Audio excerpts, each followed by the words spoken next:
AI has crossed a threshold, reshaping what's legally, commercially, and practically possible. Growth, jobs, regulation, cyber risks, the questions aren't abstract anymore. Xuyang Zhu, partner at Winston Taylor, specializing in IP, media, and regulatory matters, sits down with Matt Clifford, chair of the UK's Advanced Research and Invention Agency, co-founder of Entrepreneurs First, and former advisor to the UK government's AI Action Plan. They discuss where the UK's real advantage lies, how regulation can enable rather than block innovation, and why the hardest part of what's next won't be the technology, it'll be the transition. Here's the conversation.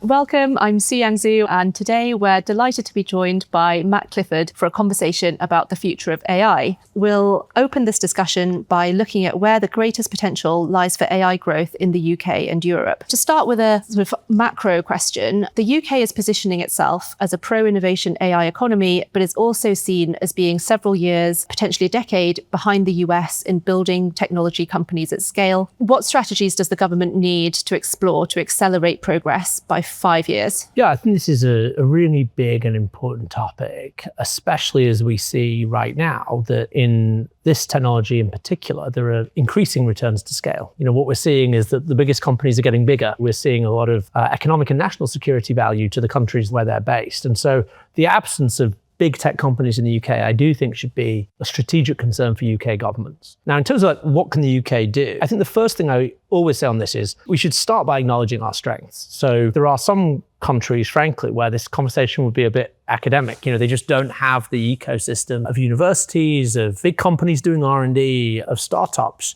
to really be at the table. The UK is not in that position. We're very fortunate to have probably the third best AI startup ecosystem in the world after the US and China. So the question is, how do we go from that to actually being able to compete at the frontier? And I think I drew attention to three things where I think we need to do better. Some of them where government has a big role to play and others were maybe less so. So the first, and it's a bit of a boring answer, is time. I think one thing we can underrate about Silicon Valley is just compounding of the benefits of building companies, having founders sort of leave companies and become investors in other companies. This is sort of the magic of Silicon Valley. It just takes time. And yes, we'd like to accelerate that, and there's some things we can do. But I think we also somewhat have to be patient and recognize that we have some of the key ingredients and it will just take time to play out. There are two other levers, though, that I think the government can do something about. One is risk capital. So in my role at Entrepreneurs First, where we incubate startups from scratch, one thing we've seen very clearly is exposing those companies to US risk capital early is one of the best accelerants of their journey. And that's really because just the breadth and depth of capital in the Silicon Valley ecosystem is just so strong. I think we have a big challenge in this country. This is where government can play a role. That if you look at what is the money that goes into venture capital, in the US, it's state pension funds, it's endowments, it's foundations.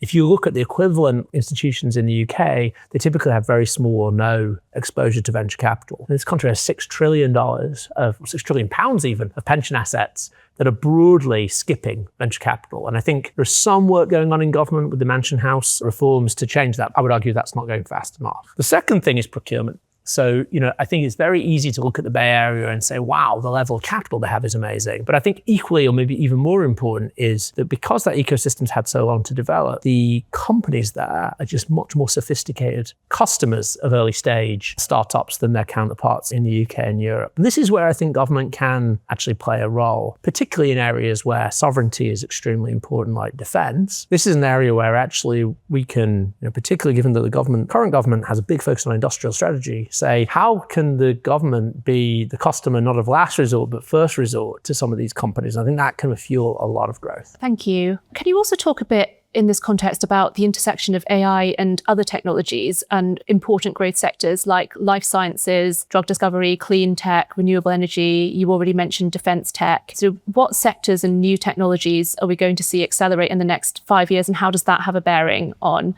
AI scale? One of the exciting things about AI is a cross-cutting horizontal technology that I think will change lots of other technologies. And, I think one way of thinking about the current equilibrium is that we have largely US companies at the frontier of building large language models, and then the models sort of sister to that, multimodal models. I think one area that is still very much up for grabs and where the capital intensity is not quite as large is AI for science. So this would be one area where I think the UK actually has a really strong right to win. We already mentioned Isomorphic Labs, which I think is one of the leading companies in the space. But that's just one of many companies in the sort of broader UK ecosystem that is applying AI, as you said, to drug discovery, but also to material science, to more general areas of science. You mentioned in your intro, one of my roles is that I'm the chair of ARIA, which sort of very loosely the UK's take on DARPA. And one thing we have a program there to fund is the idea of AI scientists, AI models that can get really, really good at the practice of science. I think that's very exciting because the UK starts with a lot of strength in that space, partly thanks to the universities, partly thanks to the life sciences ecosystem that we have. And so if those sectors can be rapid adopters of AI, I think we'd see really accelerated progress in science. And that's an area, I think, where the frontier is still to be won. I think large language models will play an important role in AI for science, but they will not be sufficient. And so that creates, I think, a lot of space for UK companies to play and win.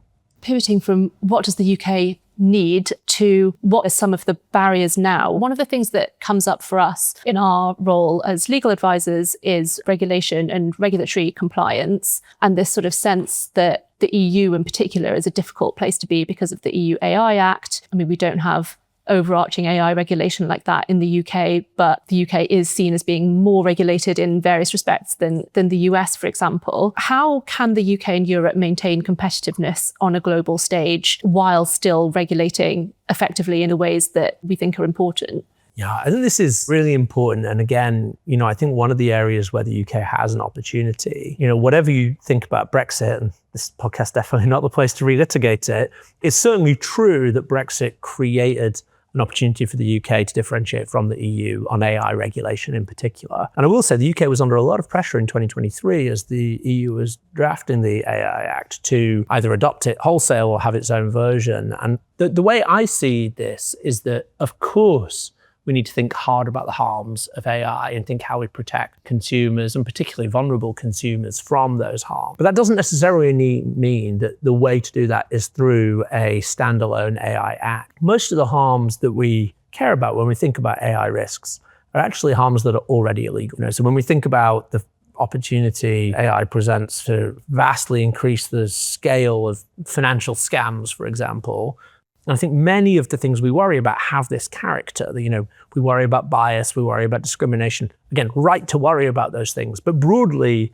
we already have regulation covering those things. And so what AI is doing is less of a change of kind and more of a change of scale. And so to me, the right response to that is not to add new rules, but to say, are our regulators equipped, both in terms of resource, but also in terms of skill, to actually address the changes? But I think the right approach to that is to upskill and say, right, let's get ahead of the risk and figure out how we apply our current rules in that context. For me, that's the more pro-innovation approach. That's, I think, a better way to give certainty to AI firms. And I think it really puts at the center of how we innovate and how we regulate innovation this idea of permissionlessness, the idea that you can just try things rather than it being this sort of permission-first approach, which I think characterizes some of the approach in Europe a bit more. Yeah, I think there's this sense as well of when we talk about regulation, there's this sort of implication that it's a blocker or it's something that's sort of preventing progress. And I think financial services is an area where regulation is sort of part of being competitive. And I think as well, some of the use cases we were just talking about in terms of science and drug discovery, is there actually a role for regulation incentivizing some of those behaviors that we want to see? I think there's two big categories here of upside. So one is where regulation creates or shapes new markets that otherwise wouldn't exist. And the obvious example there, in recent past would be something like open banking, which open banking obviously creates some regulatory burden for incumbents, but it actually creates a lot of space for new entrants. To me, that's exactly the right frame. I think there will be many of those opportunities in AI. But the other is where public trust is one of the key factors that will determine the speed of adoption. And this is where actually regulators can help create public trust around AI products, especially in these more sensitive areas, that can actually speed up adoption. So no, I think we're right to worry about regulation if we care about growth and innovation. But as you say, it's certainly not a binary. I guess the other thing I would add is that one of the reasons I like the way the UK has approached this overall is that when you've got such a fast changing technology, you have what's often called the pacing problem, where the speed of writing the rules is much slower than the speed of changing capabilities. And I do think one of the problems with the AI Act is that by the time it was finished, capabilities had moved on a lot. One thing that I think we did well in the UK is say, well, actually probably in a world where you have a very fast-moving, very powerful technology, one of the most important investments you can make is in understanding the shape of that technology, the rate of change, and what the frontier of capabilities looks like. And that's why we create the AI Security Institute, part of government. I would argue probably, certainly in the West, the number one institute globally within a government for understanding what's actually going on. And I think having that intelligence and awareness inside government of what's actually happening hopefully should shape better rules going forward. Moving on and thinking about enterprise adoption of AI, do you feel UK enterprises are moving at the right pace on AI adoption, or are attitudes to risk still holding them back? And what is it that's setting apart those that are realizing value from AI at scale from those who aren't doing that so well? I think two things to say up front about this. The first is that I think the stakes are very high, and maybe particularly high for the UK. If you go and read the government's industrial strategy, or you just take a helicopter view of the economy, I think what you see is that the growth drivers in the UK, the sectors that are providing a lot of economic growth, are sectors that are extremely exposed to AI in both directions. So financial services, professional services, the life sciences, the creative industries. And so this is both a huge opportunity and a huge potential threat to the UK economy, that if we are fast adopters in the enterprise, then those industries will be turbocharged, and that will be huge because these are also internationally competitive industries. If we're slow to adopt, then actually you can imagine a world where those sectors are systematically outcompeted by faster adopters in the US, in Asia, and that could have the inverse effect on the overall growth pattern in the UK economy. So the stakes are high. The second thing I'd say is we can't be complacent. I think because we have a relatively big tech sector in the UK, we often think that we're good at tech adoption. Actually, if you disaggregate UK economic performance over the last couple of decades and compare it to peer countries, not just the US, but actually other countries in Europe, you see in particular our medium-sized companies are slower adopters of tech than their counterparts in other countries. And so we're both, I think, very exposed and the stakes are high, and we shouldn't be complacent. I think it's not obvious that we will be good at this. So I think it's a very, very important question. In terms of where do I think we are, I think there is a huge recognition from boards and executive teams that this is not something they can sit out, that they have to have a plan. I think the bit that is still to be seen is how to translate that into action. Now, there are some companies that I think are already showing that this can be done. We do have global winners in the UK. They're part of this global conversation, AI. And I would say certainly over the last 12 months, at least the large organizations that I work with, the general view is that we've now crossed a capability threshold such that we're going beyond rhetoric, and actually AI agents are now a thing. But more importantly, there is a growing understanding of the shape of the curve. This is not a fad that's going away. And in a year, AI agents will be more capable. And so actually planning now, if you have an annual planning cycle, by the time you're actually making the investments you're planning today, we're in a different world of capability. And I think that realization has started to really percolate through leading UK businesses. And that gives me some optimism. So in terms of sort of planning and being forward-looking, would you recommend that every business pursue an explicit AI strategy? Or is this just sort of part of business as usual and sort of what needs to be thought about as kind of part of usual business processes and decisions now? In my experience, observing some very large organizations that I think are doing this well, I think it's very easy to underestimate what a huge organizational challenge that is. One way I frame this often is to say there are no AI-shaped holes in the world.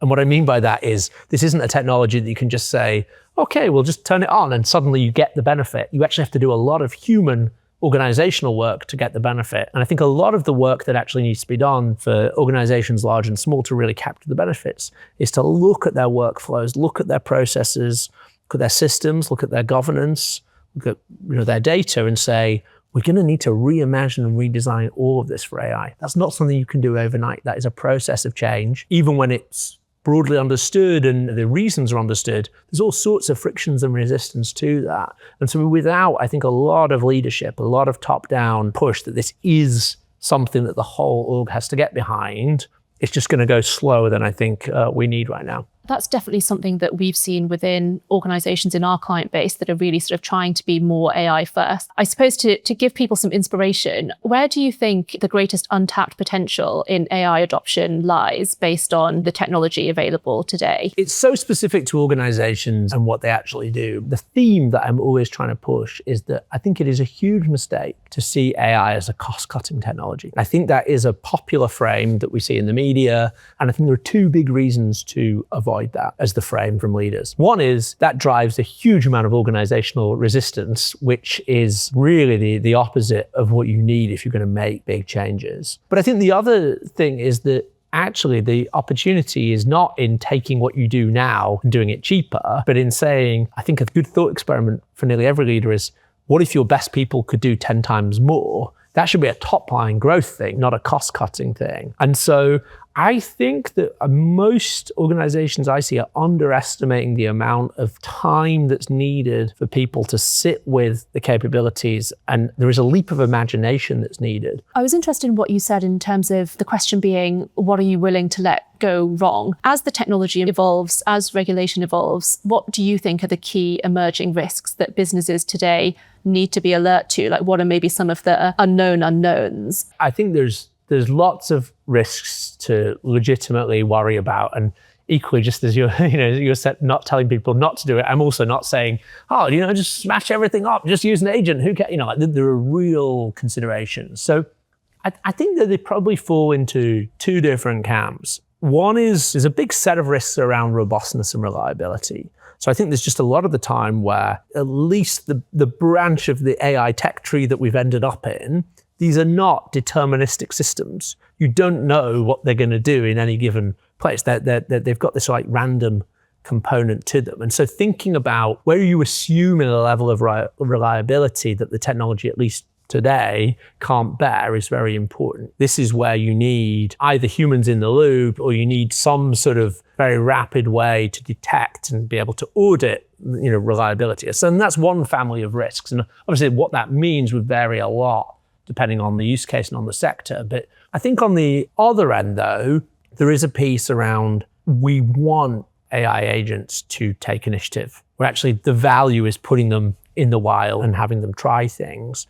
And then I think there's a thing about boundedness and actually, how do we create a set of guardrails around what actions they can and can't take? And that I think is also really important. Absolutely. And you've foreshadowed what was going to be my next question, which was about agentic systems. How should companies adapt their governance frameworks to manage these risks? Is it just a case of sort of the boundedness and sort of supervision and auditing, or is there anything wider that companies should think about? Certainly when I think about some of the adoption work that I instigated in government, I think it's also about choosing where to start. Actually, the key is finding a service line or a particular workflow where the task in hand is well suited to agents and their current capabilities, but B is non-critical. If it falls over and doesn't work, that has a reversible effect. The way I see it is that the agents are going to get better. One of the ways they're going to get better is they're going to be more aligned to what we're trying to get them to do, and they're going to be more reliable. I don't think you can wait for that to happen to figure out how to change your workflows to take advantage of them. But it does mean that in the short term, you're probably going to want to be very intentional and very thoughtful about what are the experiments that you're running, what are the places in your organization where you can actually take this higher risk approach. We wouldn't want a chatbot to run the NHS 111 service going from 0 to 100 on that. But there are lots of places where actually it's lower risk to try stuff. And one thing that I think we're going to be talking a lot more about over the next 24 months is this sort of intangible asset of what you might call organizational capital, the ability to experiment with AI in your org and actually take the learnings from that and apply them. That's a capability that very few organizations, why would they have them today? But building that, I think, is going to be a huge competitive advantage for most people. Yeah, absolutely. So what do you see as the next big topic in AI following generative AI and agentic AI? Is it physical AI, something else? A lot of really interesting research challenges that now both the big US AI companies and, a number of UK and other startups are sort of right in the thick of. So to draw just on a few areas that I think are exciting. Actually, one we already mentioned, which is AI for science, where I think at least for the foreseeable future, we'll probably want different kinds of models from LLMs in addition to LLMs. So, obviously most famously in this context, AlphaFold that Google DeepMind made that predicts protein structure. That's not a large language model. It's a similar family of techniques, but it's different. I think that's going to be very exciting. What different ways of thinking about science and how we structure models to solve problems in science. I think there's a general thing about world models. A number of companies recently have raised large funding rounds to explore world models, as in thinking about how an AI has quite literally a model of the world that is persistent and consistent. There's a lot of problems in the world that have a lot of real world value that require that to get things done. Related, but sort of adjacent to that, as you already sort of alluded to, is probably physical or embodied AI. So obviously robotics, there's a huge amount of labor in the world today that can't be done simply in a digital way, and where we might want to use robots. We obviously use robots in big parts of the economy already, but how we have more generally capable robots seems a very important area. I think that's going to be quite exciting. And then I think even within just purely digital AI, I think we're now in a world where the next task is we've got very, very good at training AI systems to do tasks at superhuman level in areas where there is a right answer. So one of the reasons that coding has been by far the biggest driver of revenue for the big AI companies is there's a right answer. So you can train a model with what we call verifiable reward. We can say, yes, well done when it gets something right. And if the code doesn't run, we tell it that's wrong.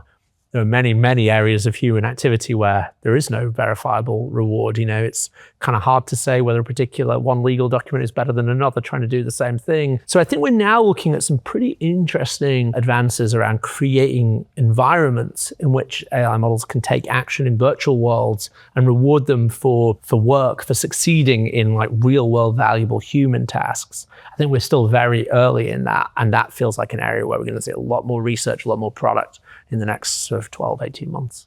I mean, that was sort of the growth opportunity. I guess the other side to that, as an AI optimist with safety concerns, what keeps you awake at night over what the future holds in AI? I think the sort of most immediate one is, as we've seen in recent weeks, we have crossed a threshold where AI makes a very significant difference to cyber capabilities.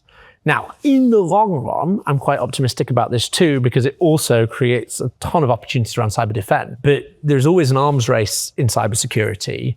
And in the short run, as the saying goes, the attackers only have to be lucky once, the defenders have to be lucky every time. And so it is going to take time to harden the world against this level of capability. Now, for now, as far as we know, this capability is in the hands of a relatively small number of people who we broadly trust. But as we've seen, it takes the open source frontier, only a few months, most conservatively 9 months to catch up with the closed source frontier. So I think we can expect, maybe this calendar year to see very, very powerful open source cyber capabilities. And I think we can probably expect that to cause, a reasonable amount of damage in the short run before defense catches up. So that's something I worry about in the short run. It's worth taking seriously. I also think if you look at recent work in things like virology, models are getting to the point where they're pretty capable in that space. That said, I do think that the physicality of the bio supply chain in actually executing something with that means that we have a lot of ways of hardening the world against that kind of attack that are nothing to do with the models themselves. I'm, in the long run, a real optimist about the economic value of these, including I'm quite an optimist on jobs. I think there's a lot of things where we're just going to want humans to do them. And, it's a slightly trite analogy, but I do think it's worth thinking about chess, which was probably the area that was first dominated by AI, as far back as 1997, Deep Blue beating Garry Kasparov. If you were a pessimist, you just said chess is over, it's solved, like AI's won. But chess today in 2026 is so much bigger than it was in 1997. There's more money in it, there are more people playing it. But also, as far as I know, no one has ever paid to watch a chess computer play a chess computer, even though they're both better than Magnus Carlsen. But people pay to watch Magnus Carlsen play other humans. And so I do think there's a relational aspect to human labor that however advanced capabilities get is not going to go away. I think the hard thing is the adjustment period, which I think will be full of friction. And I think we need to be more serious about how we plan for that. The last time we went through something like this in the Industrial Revolution, in the end, it caused the greatest expansion positively of living standards in history, but it was a pretty rough ride. And I think we should do more now to think about how we mitigate that. Thank you. I think ending with optimism feels like a good place to wrap up. Thank you so much for joining us and for your insights. Really, really amazing to hear your thoughts. And, hopefully we'll have an opportunity to regroup in the 9-month cycle, was it, to come and see where we are then. But yeah, I think one certainty is it'll look different to now. Certainly will. Thanks so much for having me.